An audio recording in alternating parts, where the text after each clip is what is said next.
ملا ٹائمز میں خوش آمدید۔ انصاراللہ نے اسرائیل پر ایک اور بڑا حملہ کیا ہے۔ اسرائیل میں تباہی لگاتار جاری ہے اور حالیہ حملہ یمن کے حوثیوں نے جو کیا ہے اس حملہ کو روکنے میں اسرائیل کا آئرن ڈوم اور ڈیفنس سسٹم ایک مرتبہ پھر ناکام ثابت ہوا، اور اس مرتبہ یمن کے حوثیوں کا جو حملہ تھا بیلسٹک میزائل حملہ، یہ دونوں حملہ سیدھے ہدف پر جا کر لگا، ٹارگٹ پر لگا، اور اسرائیل میں سینکڑوں لوگوں کے زخمی ہونے کی خبریں سامنے آئی ہے۔ میڈیا میں جو کچھ بتایا جا رہا ہے اس کے مطابق کہا جا رہا ہے کہ بھگدڑ میں 10 سے 15 لوگوں کے زخمی ہونے کی خبریں ہیں۔ اس کے علاوہ کہا جا رہا ہے کہ جو اسرائیل کا فوجی اڈا ہے اس پورے فوجی اڈا کو آگ لگ گیا، کافی وہاں پر نقصان ہوا، اور اس کو سیدھے سیدھے یمن کے حوثیوں نے نشانہ بنانے میں کامیابی حاصل کر لی۔ اس کے علاوہ یافا کے علاقہ میں جو پاور اسٹیشن ہے اس کو یمن کے حوثیوں نے نشانہ بنایا، اور وہ حملہ بھی یمن کے حوثیوں کا کامیاب رہا۔ پچھلے ایک مہینہ سے یمن کے حوثی لگاتار بیلسٹک میزائل سے حملہ کر رہے ہیں،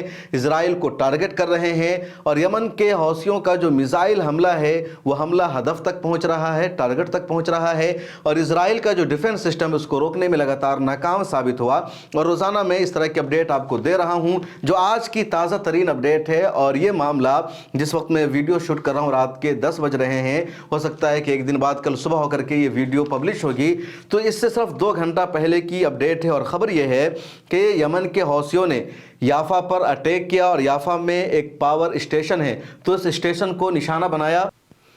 یمن کے حوثیوں نے، اور اس پورے پاور اسٹیشن کو آگ لگ گئی۔ اس کے علاوہ میزائل کے کچھ ٹکڑے مودین کے علاقے میں گرے، اور وہاں بھی کچھ لوگوں کے گھروں کو نقصان پہنچا ہے۔ وہاں یہودیوں کی بھیڑ بھی لگ گئی یمن کے حوثیوں کے میزائل کو دیکھنے میں کہ کس طرح وہاں پر وہ ٹکڑا گرا ہے۔ اس کے علاوہ یافا میں ہی ایک اور ایریا ہے جہاں اسرائیل کا یعنی اسرائیلی آرمی کا ایک ٹھکانہ ہے، آرمی کا ہیڈ کوارٹرز ہے، تو اس کو بھی نشانہ بنایا، اور یہ نشانہ بھی کامیاب رہا۔ ادھر انصاراللہ کے ترجمان یحییٰ سری نے بھی اسٹیٹمنٹ جاری کیا، اور اس اسٹیٹمنٹ میں انصاراللہ نے کہا کہ ہم نے پھر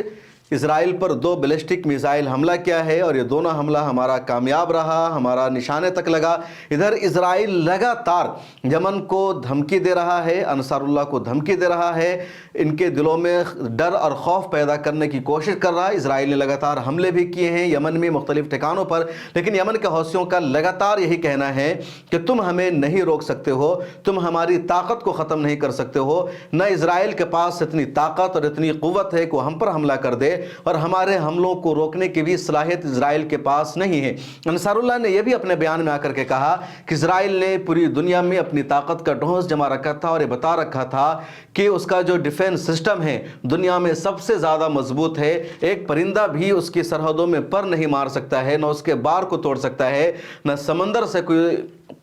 داخل ہو سکتا ہے اسرائیل میں، نہ فضا سے کوئی آ سکتا ہے، نہ زمینی راستے سے کوئی اسرائیل میں داخل ہو سکتا ہے۔ اسرائیل نے اپنے آپ کو اتنا محفوظ بنا رکھا ہے، اور اسی طرح کا نگیٹو پروپیگنڈا کیا اسرائیل نے تاکہ زیادہ سے زیادہ لوگ اسرائیل میں آ کر کے بچ سکیں، اسرائیل میں زیادہ سے زیادہ لوگ اپنی وطنیت لیں، کیونکہ جو یہودی ہیں وہ ابھی بھی اسرائیل آنے کو تیار نہیں ہیں۔ ان کو لگتا ہے کہ اسرائیل محفوظ نہیں ہے، اسرائیل سیکیور نہیں ہے، ان کی جان خطرے میں ہے، اور اس طرح اسرائیل نے اپنی مارکیٹنگ کی۔ پوری دنیا کی میڈیا نے ہی دکھایا کہ اسرائیل بہت محفوظ ملک ہے، اس کے چاروں طرف دشمن ممالک ہیں، اس کے باوجود اسرائیل کو کسی طرح کا خطرہ نہیں ہے۔ لیکن حماس نے 7 اکتوبر 2023 کو ہی طوفان الاقصی آپریشن کے ذریعے اسرائیل کو 100 سال پیچھے کر دیا، اور بتا دیا کہ تم محفوظ نہیں ہو، ہم تمہارے بار کو توڑ سکتے ہیں، تمہاری سرحدوں میں داخل ہو سکتے ہیں، اور 40 کلومیٹر اندر تک تمہیں گھس کر مار سکتے ہیں۔ اس کے بعد میزائل سے حملہ لگاتار حزب اللہ نے کیا، اور اب یمن کے حوثی جو 2200 کلومیٹر کے فاصلہ پر ہے،